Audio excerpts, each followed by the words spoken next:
Bonjour les élèves, on a aujourd'hui la 4e leçon de révision concernant le module 5, donc sauver la nature. Donc on a une étude de texte, ça veut dire des questions, des textes avec des questions et aussi des exercices de langue, grammaire, conjugaison, orthographe. Donc le titre de notre module 5, c'est sauver la nature. Regardez l'image. Vous voyez la main ici, une main d'un homme, ça veut dire qu'il concerne l'homme, et vous voyez ici un ensemble de feuillages. Donc l'homme et la nature ne font qu'un. Protéger la nature, c'est préserver l'avenir de l'homme. Ça veut dire qu'on doit sauvegarder la nature pour protéger l'avenir de l'homme. Bien. Rappel maintenant du thème. Regardez. On a vu au cours du module 5 que l'environnement est menacé par les comportements non responsables de l'homme qui jette les ordures et les déchets nuisibles partout. Ici, on va parler de la pollution de la terre, par la pollution des usines qui dégagent de la fumée toxique qui nuit à la nature et à la santé. On va parler de la pollution ici de l'atmosphère, par les déversements de pétrole et les rejets des égouts provoquant de la destruction massive de poissons. Il s'agit ici de la pollution de la mer. Bien, un petit rappel du thème.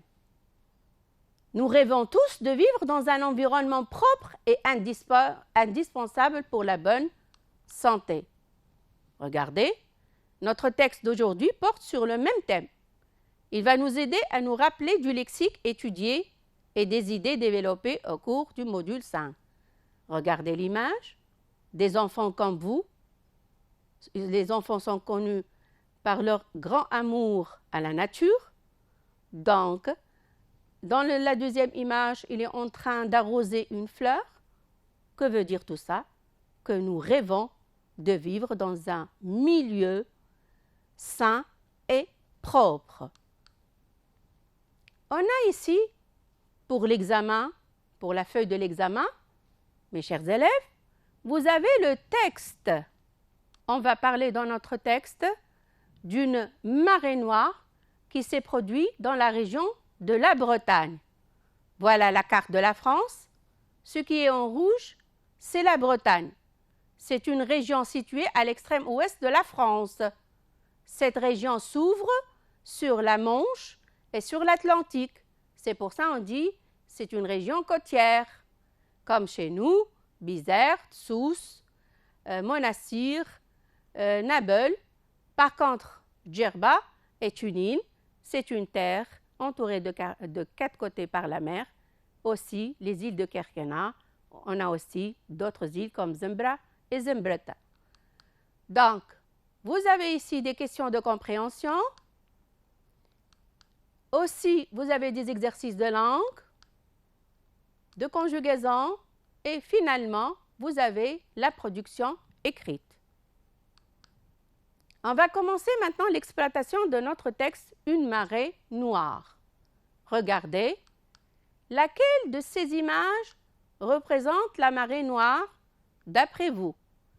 Est-ce que la première image, donc on a vu non? La deuxième image, oui, c'est une marée noire.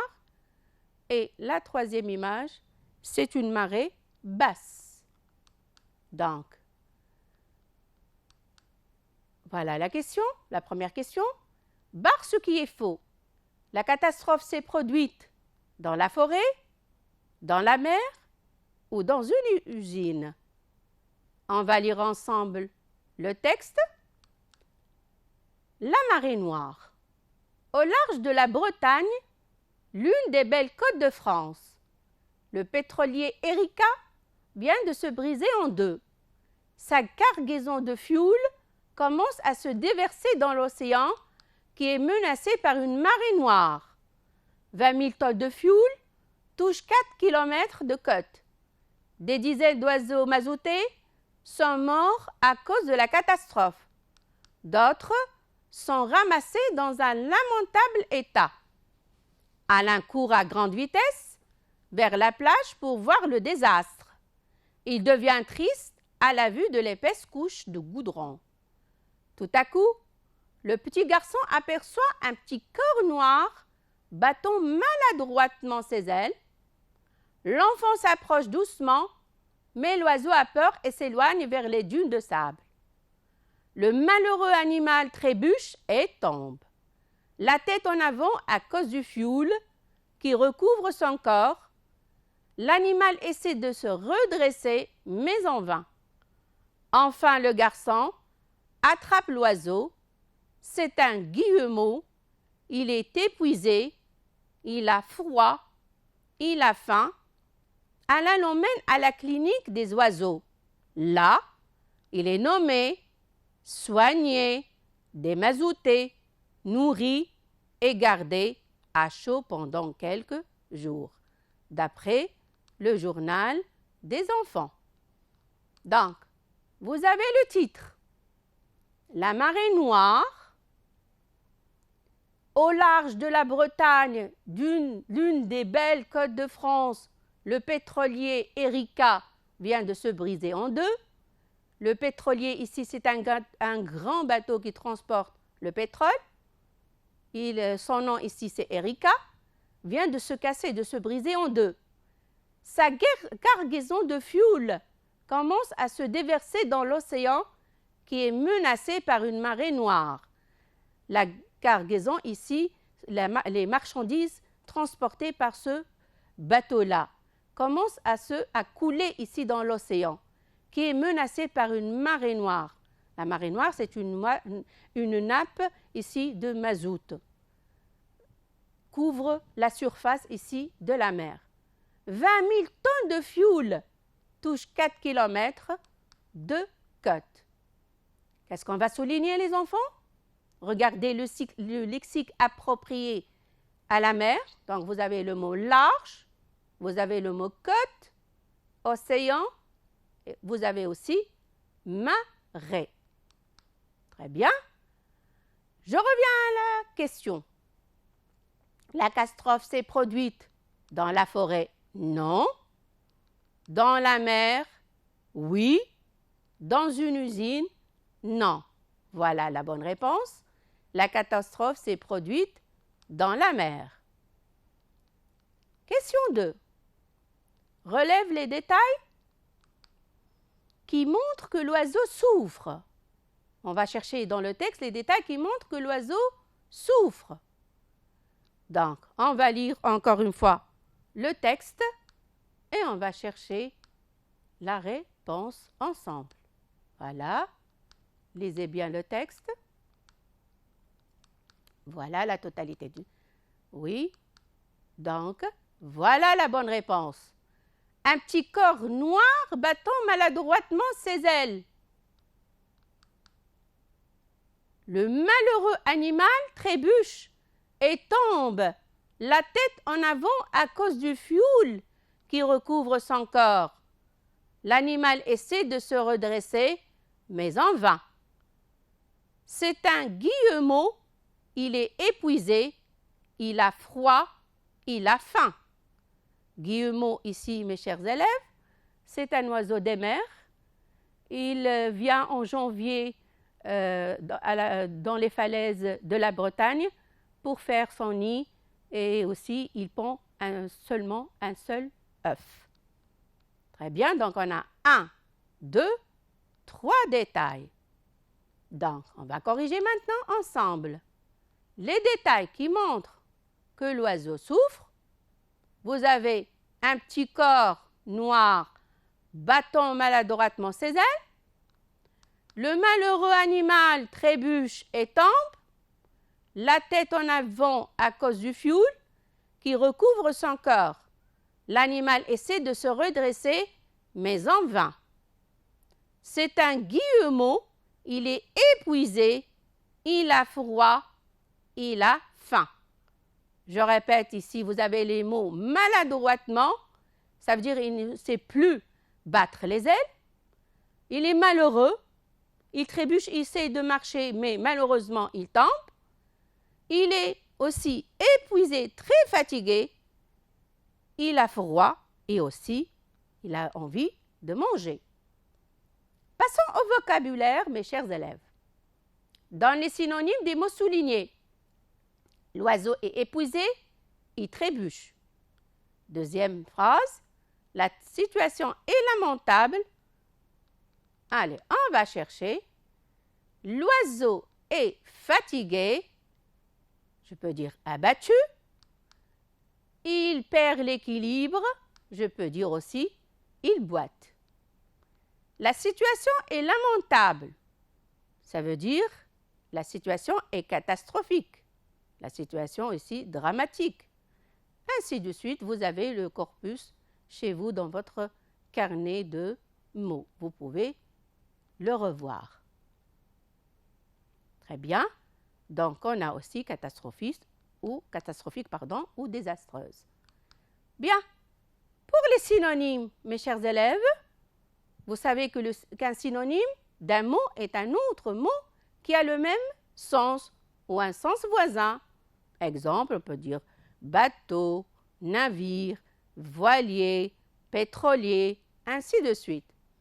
On va prendre comme exemple les synonymes de l'adjectif cantant. On peut dire satisfait, on peut dire heureux, ravi, comblé. Très bien. Donc, on a vu aussi que toujours, on doit respecter la même nature de mots. Si on a un verbe, on doit se donner le synonyme un verbe. S'il s'agit d'un nom, je dois mettre un nom. S'il s'agit d'un adjectif, on doit mettre un adjectif. Très bien. Passons maintenant à la quatrième question. Trouve dans le texte les antonymes des mots soulignés. Cette situation est un vrai bonheur. Deuxième phrase. Le coureur vient de s'écrouler avant le point d'arrivée. On va revenir au texte. On va relire encore une fois le texte et on va chercher ensemble la justification. Voilà. Premier mot, c'est désastre. Se redresser. Revenons pour corriger l'exercice. Cette situation est un vrai bonheur et le contraire ou l'antonyme du mot désastre. Je vais dire, cette situation est un vrai désastre. Deuxième phrase, le coureur vient de s'écrouler avant le point d'arrivée. Le coureur vient de se redresser avant le point d'arrivée. Donc, s'écrouler est l'antonyme de se redresser. Se mettre debout. Se redresser, ça veut dire se mettre debout. Voyons maintenant l'antonyme. L'antonyme ici est un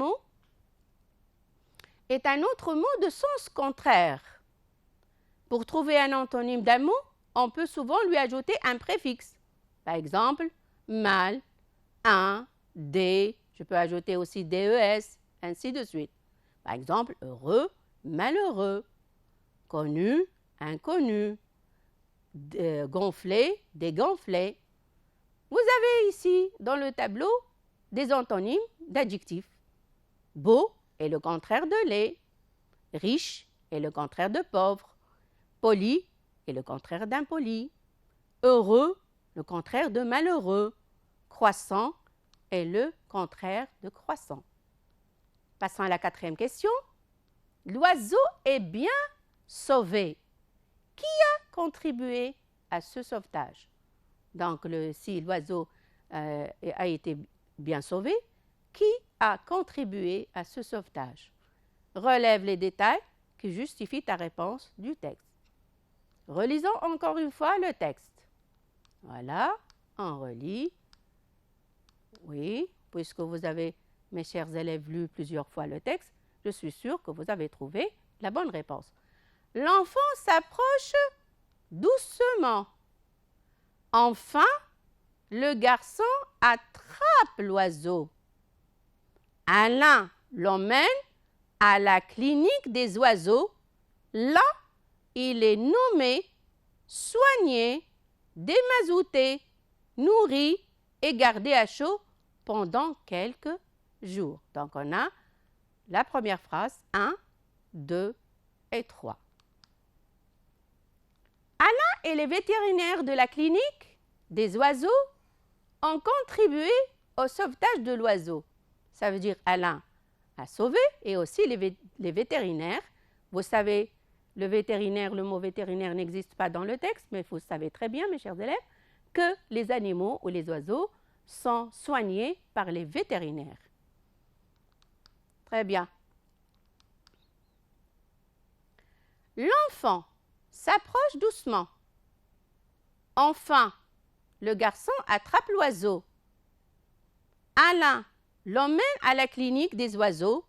Là, il est nommé, soigné, démazouté, nourri et gardé à chaud pendant quelques jours. Maintenant, l'oiseau est guéri. L'oiseau se porte bien. Que va faire Alain? Pour cette question-là, mes chers élèves, c'est à vous de produire la réponse. Très bien. À titre d'exemple, on peut dire Alain va probablement libérer l'oiseau et le remettre dans son milieu naturel au bord de la mer.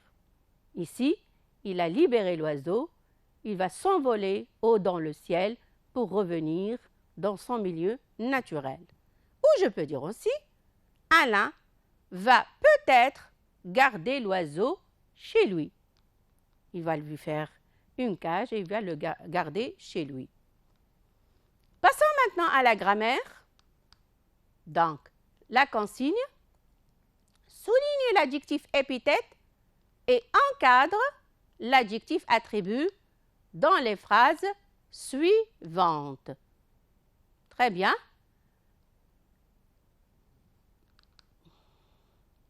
Les oiseaux mazoutés sont morts à cause de la catastrophe. Ici, donc on a souligné mazouté et on a souligné encadré, mort. Lamentable, on l'a encadré. Triste aussi, on l'a encadré. Épaisse, on a souligné. Malheureux, ici, on a souligné. Donc, on va maintenant les classer dans le tableau. Parce que la consigne nous demande de souligner les adjectifs épithètes et d'encadrer les adjectifs attributs. Une petite remarque, mes chers élèves, n'oubliez pas de respecter la consigne. Quand il nous demande de souligner, il faut souligner, encadrer, encadrer, entourer, entourer, pour ne pas être sanctionné. Allez, dans le tableau, les adjectifs épithètes, on a mazouté. Adjectif attribut, on a mort. Donc, mazouté ici, l'adjectif est en rapport avec son nom, ici les oiseaux. C'est pour ça qu'on parle qu'il est épithète. Par contre, mort, il est précédé par un verbe d'état ici, qui est le verbe être. C'est pour ça qu'on l'a mis dans la colonne des adjectifs attributs. Pour lamentable aussi, c'est un adjectif attribut. Il est précédé par un verbe d'état, ici c'est le verbe être. Et vous savez très bien, les adjectifs qui se terminent au masculin par E, pour le féminin, ne changent pas. Triste aussi. Donc ici, vous avez triste. On a encadré triste. C'est un adjectif attribut. Il est précédé par un verbe d'état. Ici, on a le verbe devenir. Tout à l'heure, on a vu le verbe être. Maintenant, le verbe devenir. Épaisse, ici, c'est un adjectif épithète. De son nom, ici, couche. Le malheureux animal trébuche et tombe. Malheureux, ici, c'est un adjectif épithète. Très bien. Donc, avant de passer, je vais vous rappeler quelques verbes d'état. Exemple, le verbe être, paraître, devenir, sembler, avoir l'air, et il y a aussi d'autres verbes. Passons maintenant au retenant. L'adjectif qualificatif épithète. Lorsque l'adjectif qualificatif se rapporte directement à un nom, il fait partie du groupe nominal. Il est épithète. Exemple, Ognon est un petit village. Petit ici, adjectif qualificatif, épithète. Ici, le nom ici, c'est village, un village. L'adjectif qualificatif attribut du sujet. L'attribut du sujet exprime une qualité ou une manière d'être qui se rapporte au sujet. C'est pourquoi il se rattache à celui-ci par un verbe d'état. Exemple, être, paraître, demeurer, rester, sembler, avoir l'air, et ainsi de suite. Exemple, Pierre est heureux. Heureux, ici, c'est un adjectif épithète parce qu'il est précédé par le verbe être. L'attribut du sujet ne peut être supprimé. Il est essentiel à la phrase. Ça veut dire je ne peux pas le supprimer. Selon sa nature, il s'accorde en genre et en nombre avec le sujet. Exemple, ces chaussures semblent petites pour toi. Donc, les chaussures, c'est un nom féminin au pluriel. Donc, j'ai ajouté ici le E de féminin et le S de pluriel. Réécris les phrases suivantes comme suit. Les oiseaux mazoutés sont morts à cause de la catastrophe. Cet état est lamentable. Il devient triste à la vue de l'épaisse couche de goudron. Le malheureux animal trébuche et tombe.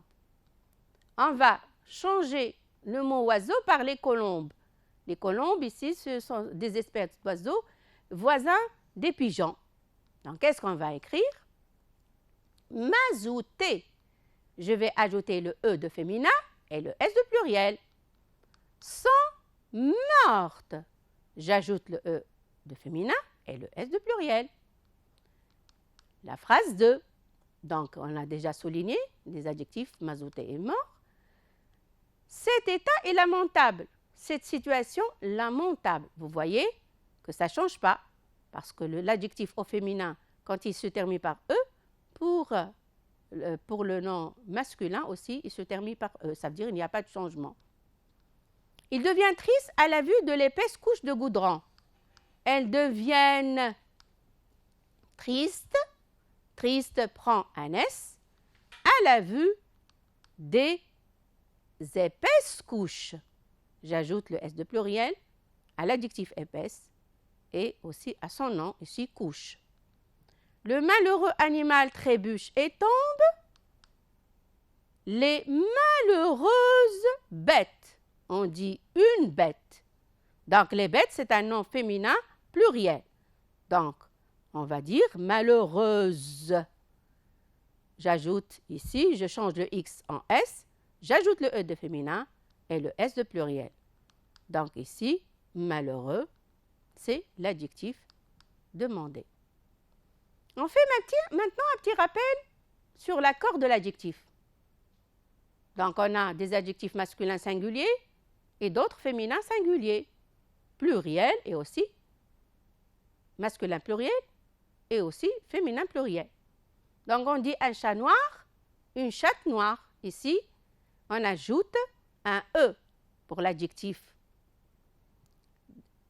Au pluriel, on va dire des chats noirs. J'ajoute au nom le S et à l'adjectif aussi S.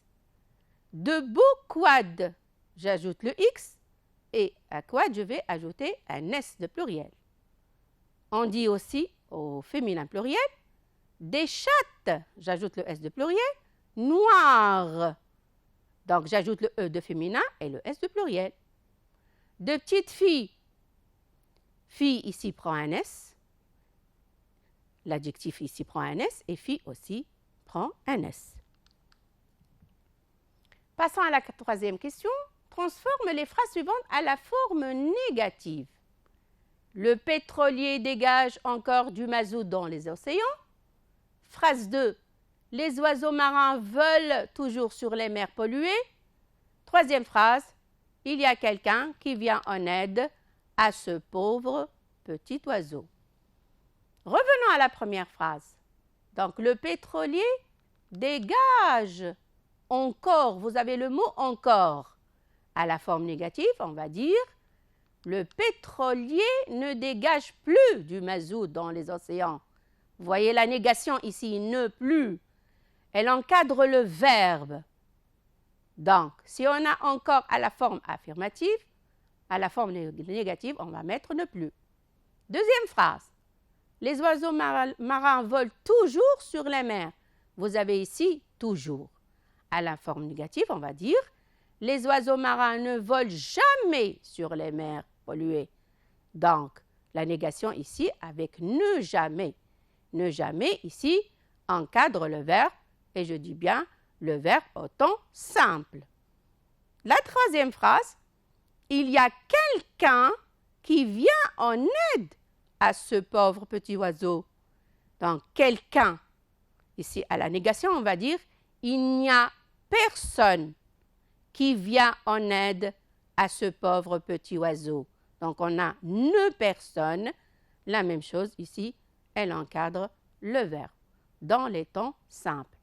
Mes chers élèves, quand il s'agit d'un temps composé comme le passé composé, la négation encadre l'auxiliaire avoir. Donc, la négation ici encadre l'auxiliaire avoir. Par exemple, je mange, j'ai mangé, hier j'ai mangé un gâteau.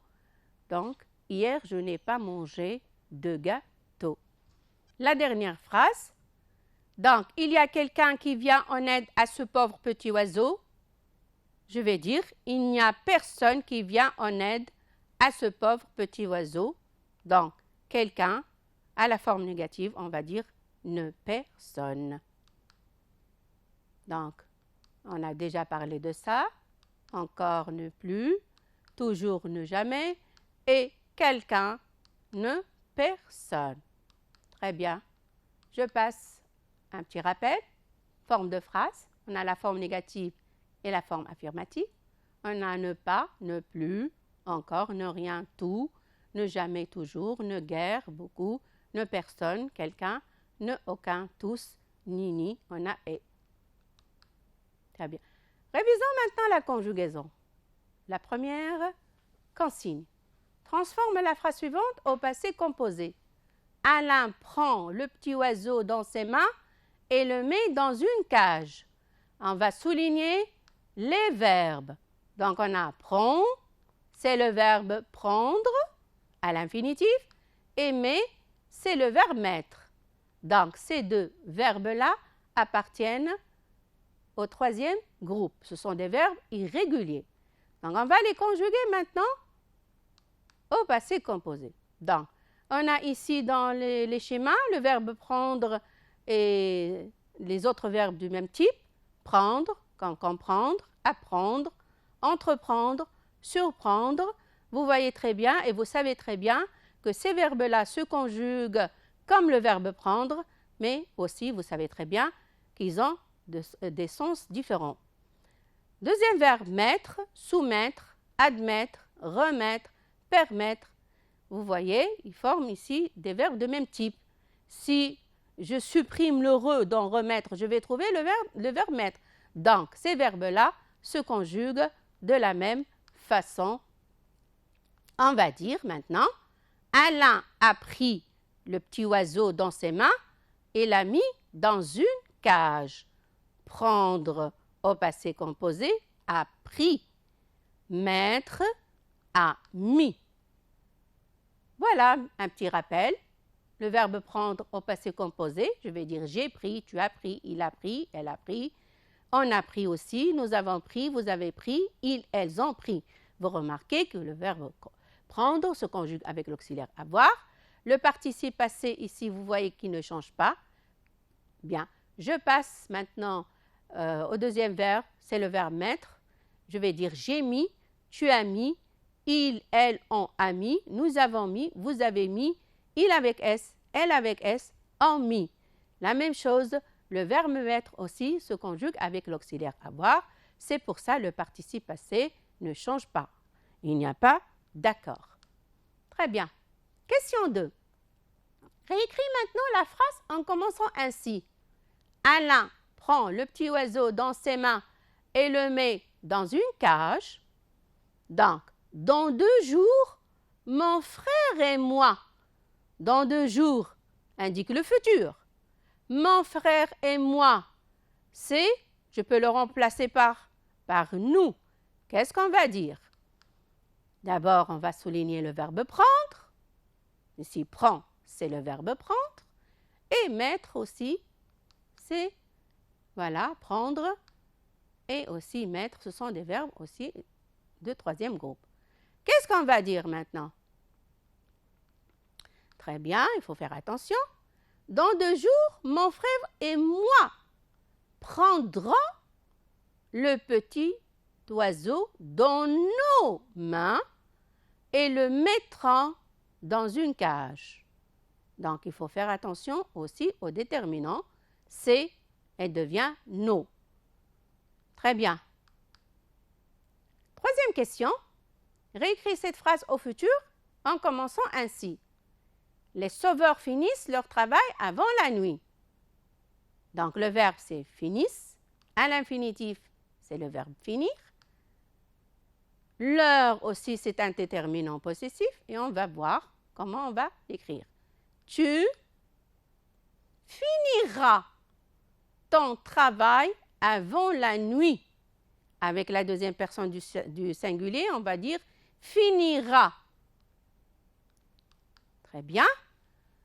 On va prendre comme exemple le verbe finir et le verbe prendre au futur.